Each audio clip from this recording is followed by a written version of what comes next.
Now that I have my breakout rooms set up, this is how I will use them with students. First, I'll go to my Google Classroom and click to join the Google Meet for my classroom. This will be my main room. Once I'm in here with my students, in the chat, I will post a link to the Breakout Room Hub.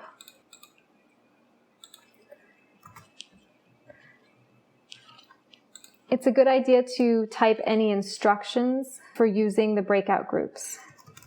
For example, in your groups, please discuss, and then the prompts.